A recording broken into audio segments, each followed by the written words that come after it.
Hi there, Vibe Gardeners. Welcome to this episode of Vibe Gardening Inform Edition. We're going to go into our sixth installment of the Hydroponics 101 series. We're going to talk about equipment and we're going to need for a hydroponic system for a DWC build, and we're going to need to consistently uh, grow your plants once you get it in there. And with that said, let's go. So this episode being the sixth edition of the Hydroponics 101 series, we're going to basically be building off all the other ones. And we're going to talk about the system, the tank itself. We're going to talk about the growing medium and what you need to get the seeds to go to germination and hold it in place. And a little bit about all the other things environmentally that you need to get the plants going. So with that said, I'm going to show you guys basically alternatives to what's in the market, what I've tried, and a lot of times I'll show you a budget build version of it versus the deluxe build version of it if I have it. If I don't, I will talk about it and I'll have images on the screen for you to see that will give you an idea of what's out there in the market for you and help you decide what you need equipment wise for your system. So let's go. So from the previous episode, as you can see here, this is the container that we used to build things out of. So for episode 5, you should have a full fundamentals on how to build your system. So choose yourself a nice storage container to build this thing out of. And like I said in my pinned comment, because I forgot to add into the episode, is you want to pick yourself a non-transparent or opaque container. Obviously, it's going to be plastic, so that it's going to be good waterproof. But the main thing that you want to do is that you don't want to let light into the system to protect your roots, as well as reduce the biome that you don't want in the system from growing, because the light will feed everything, like algae, for instance. You don't want that because it's going to be sucking in oxygen away from your plants. So always get yourself a opaque container, and usually the black ones. And not only is it going to be the least light letting, it's also going to be one of the more higher quality ones. So pick a good container to start with. So the next topic we're going to talk about is the air pump, which is the most important part of DWC build.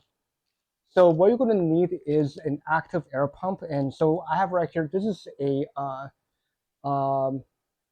budget build. This is the 1 watt I spoke of previously. So this right here, currently in 2025 November, this runs about $7. It's extremely budget. It's 1 watt, so it's going to take very, very little energy to run. Continuous, compact. I mean, the advertisement they have, I don't understand what the real actually use case for this is.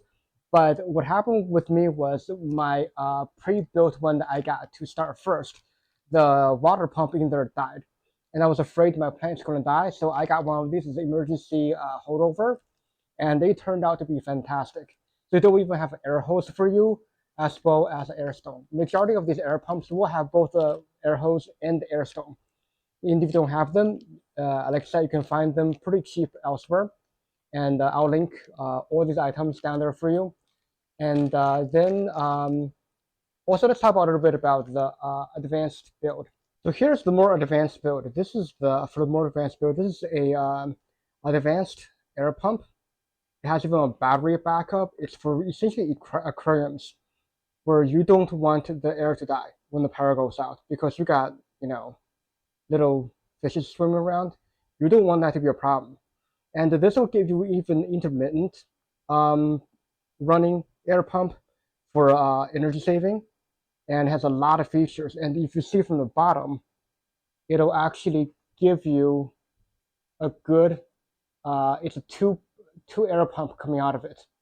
And then what I can do is because it's so powerful, I can actually have two hoses coming from each at least because it's meant for really big aquariums. And your DWC likely will not be that big unless you're a commercial grower. So you can hook a lot of different tanks to this, and this will power a lot of them. And of course, it's USB-C powered, and it is quite the product. I highly recommend. And I said earlier, you have those air stone. that came by default with your air pumps you can have. They're generally speaking like the size I showed you, cylindrical in shape, not very big, and they're basically 1 point of air bubble. As you can see with this strip air stone, it is actually coming out throughout this whole strip, basically covering a rectangular container better than a single stone. And that's what I use here, and I really think it's a great product. So the next item we're going to talk about are water pumps. So something like I said is more optional for a build, because once you have the air stone, you have a pretty good aeration in the water, going to be able to feed your plants quite well as they go along. And so the water pump is optional, but it helps mixes things and also gets more aeration in there. Gets everything a lot more even throughout the whole entire system.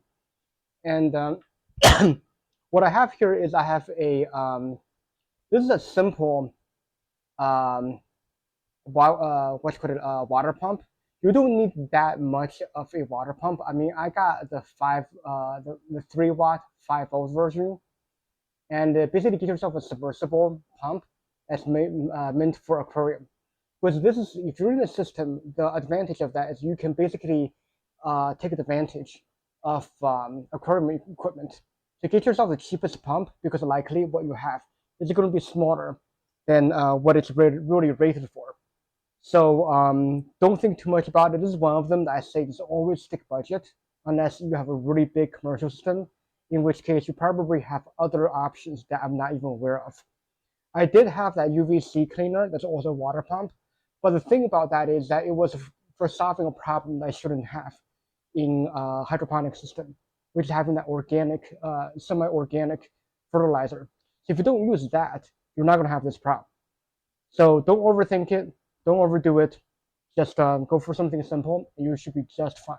So the next thing that you really should be considering for your system is going to be a ability to monitor what is in your system, and you got to make sure that you have the right EC or ppm and the pH. Those are the two minimum things that has to be able to monitor. If you're comfortable with EC, which is much smaller decimal numbers, go for it. But generally speaking, all the introductory ones will give yourself a ppm, or the 500 ppm, the sodium chloride type. That's going to be a much higher number in whole numbers, make it easier to read and measure. And pH is absolutely critical, because a lot of them actually don't give you a pH meter, which I think is a crime foremost for this type of thing. So here I actually have a simple meter that's actually for measuring pool quality. It's gonna work. I'm gonna link both this one and the one that's meant for hydroponics as the basic one. So as you can see, if you turn it on, it's gonna give you the ppm reading here. And then if you go into the different mode here, it's going to give you the pH as well. Don't worry about the crazy number flying around, as that is actually just, there's no watering in it. And that's really the only two numbers that you're fully caring about, because honestly, like all the other numbers you can have, you can basically derive off each other. And I don't think as a beginner, you really need anything more. And as mentioned earlier, this is the more industrial style, where you have a probe in the water continuously reading the different measurements in the water. And also right here, this number here, this is the ambient environment around the meter itself. It's hooked up to Wi-Fi, so you can see the information about your system at all times from your phone. I think this is something that is really good for people who are more serious about it, and it's really a nice little thing to have. So the next topic we're going to go into is actually what you grow your plants in. So there's two categories for DWC that I've seen that's very commercially available on e-commerce, which is hard to find these things in stores nowadays. So the first type that I've seen is kind of like, it seems more scientific, but it's also a little harder. I've yet to make it successful for me. Is right here I have what's called a net pod, or these little baskets right here, using these what's called rock wools, or wool that basically is inorganic, that can go in here and basically become structures. So you got a little hole on top. You can actually put your seed in here, and stuff it in here. And then you use these clay balls that you put in here to stabilize your plant as they kind of come up. I have, like I said, I have yet to make this work. One of the main problem here is that I got a smaller kind that can fit my other type that I'll show you in a minute. And the problem for me is the depth of the pot is very short. So the water level has to come pretty high up to be able to touch the rock wool to make sure that you stay hydrated. The rock wool itself is actually one of the best growing mediums out there. The problem is that it's not cheap. It's one of the more expensive type of growing medium out there. It's also versatile in that you can have all kinds of other style for hydroponic besides DWC to be able to get your growing to work. And then again, also these clay balls, they're called the LECA clay balls. These balls are actually also for any situation where you need to stabilize the stem of a plant, even if it's in soil. This will work just great. And there's multiple sizes, and you just gotta make sure it's small enough that it can get into one of these holes here, but then not small enough that it's gonna come out the edge and the side of these baskets here. But again, also you gotta make sure it's the right material that you're making these are made from, because you don't want it to sway and change your pH, as some of them will. So I'll link all these 3 items I have here. As I've been able to use them, I haven't been able to be successful with them, mostly being able to keep the water level high enough. But that's something that I'm sure you can solve some other ways I have not spent time to figure out, because this is not my specialization. So the next type of DWC growing medium is a type that I personally use. This too has a little breakdown of it. So the type that I've been using are these conical shaped grow baskets. As you can see, it's got a flat bottom, but then pretty nice cone coming up, and then a tapered top that we used to measure in episode 5 of Hydroponic 101. And it's really meant for these grow sponge. These are, again, synthetic sponges that are very porous for your plants to grow roots through. And you can just drop it in here, and once you soak up the water, it will expand and be able to basically fill up this whole entire space. And then you're able to basically put your seeds on the top in this little hole here. And there's also a variant where it's more shallow as well, where it's only about half the height of it.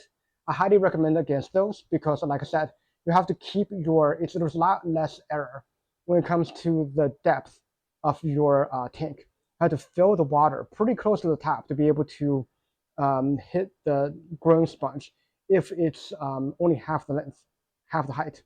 So something like this is the most fault tolerant, because water can go significantly down. It can go, this is about a good, I would say probably 3 inches or so. So you have a good 1.5 to 2 inches extra to be able to let the water drop and still be able to keep the plant alive in this. And obviously the roots will come on the side of it and drop into the water as you go. So this is the type that I highly recommend. And like I said, I will link products below for this. And so the thing is, a lot of the kits now will actually include both these. And then the next item I'm going to talk about is going to be humidity dome. Humidity dome is like this plastic dome here.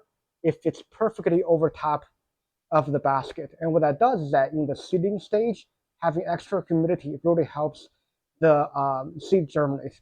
And a lot of times, even more so, it will help the plant like at the early vegetation stage and keep the leaves moist.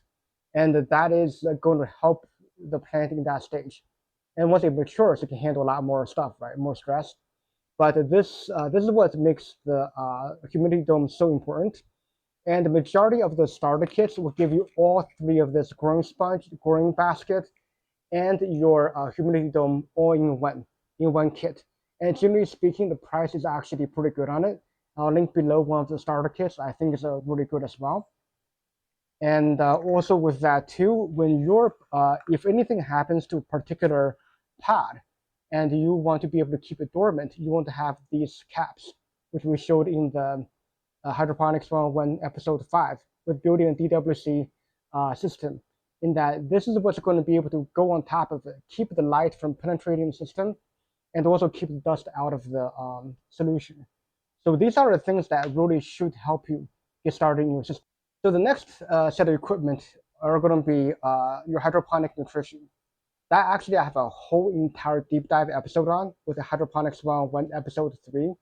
I highly recommend you go and look at it, as it's going to go deep into what you need, what you can consider, what you shouldn't consider, and the different options you have. So yeah, just go refer to that, and that's going to give you a nice little primer on. And then of course the other thing that's really important about doing yourself is going to be light. As you can see right here, that is a very bright light. That's my 150 watt UFO LED shop light. I have a whole entire episode that's outside of Hydroponic 101 for general indoor house planting called Grow Light Scam Necessity, which I will link below. That is going to give you a great overview of what is grow light and what to consider. Like I said, I have 150 watt here. That's because it's complete darkness in my basement. And generally speaking, I have a combined about 140 watts minimum that I'm working with. You can have less if you have outdoor ambient light, or you can have what I have here, 150 watts. And from the Hydroponics 101 episode 2 with the 4 pillars, I also talk about light decay. It's inverse square, so just be aware that as the distance from the light gets away from the plant, the drop-off of the intensity decreases exponentially. So you really want to consider the height. Because right now with this one, I generally keep it about 18 inches away from my plants, and anywhere between 18 and 26 inches, depending on what stage of life it is. And I'll even drop the container if I have to make sure that it doesn't burn the plants out, because 150 watt is very bright. It's almost broad daylight. So just be careful what you're feeding your plants. So finally, the part that you should really consider is getting tools to help you grow your plants where you get things going with the hydroponic system. So a lot of the kits that you'll get, the starter kit, you'll get yourself a little tweezer here. This is a plastic one that came with one of the kits I got. It's okay. I mean, it doesn't work very well. And sometimes you do want these plastic ones, which are not as sturdy and will not risk breaking your seeds as you pick them up. But a lot of times you want something a little stronger, like this metal one I got with a rubber tip to it. This is going to be soft enough with a rubber tip, but also give you that sturdy feel for it. This is what I like to use, because sometimes when some things get stuck too, this will help you be able to pick it up from inside a pod. And then also for measurement, you got to make sure you have the right amount of measuring cup. Now, I personally, if I got this basically for free. If I were to pick one, I would pick one that's made of borosilicate glass, which is the Pyrex style of glass that's very heavy duty and will not break if you drop it easily. As a matter of fact, we've broken tiles having Pyrex drop on it, and the Pyrex haven't been showing a single sign of touching anything. Those things are strong. So you should definitely consider getting yourself a high-grade glass container for measuring, because those things, the chemicals can be very volatile and strong. So this I actually use it for just watering indoor plants. But, I don't have my glass one around. And again, for precision, you want yourself a 1 milliliter dropper. This is when you want a precise measurement, because like I said, the General Hydroponics brand of product, they're all very strong. And having just 5 or 10 milliliters as your baseline is way too coarse for measurement. You want something more granular, going down to a quarter of a milliliter, because those things are just that strong. You want to make sure you're not going to overshoot anything, and that's the best way to do it. And finally, as I showed in episode 4 of Hydroponics 101 with resetting your DWC system, is that you want yourself large containers to be able to transport reverse osmosis water or any kind of filter water. And I would highly recommend against getting something like zero water, which only has 5 gallons per filter. You want something that's going to be long lasting and minimally filter out anything that has chlorine in it, to be able to essentially not be a ticking time bomb for your plants. So you want to get yourself a large capacity container and be able to have quite a few of them, especially if you have a large system like mine that holds about 13 to 15 gallons of water. And but then again, I've been building with only 3.1 gallon of water. So with something like that, starting out, you can just fill the water in the actual sink where the filter is. And then as time goes on, you can use maybe a 1 gallon pitcher and get away with it. So that would actually get the job done. So think about how you're going to be able to carry water to your system.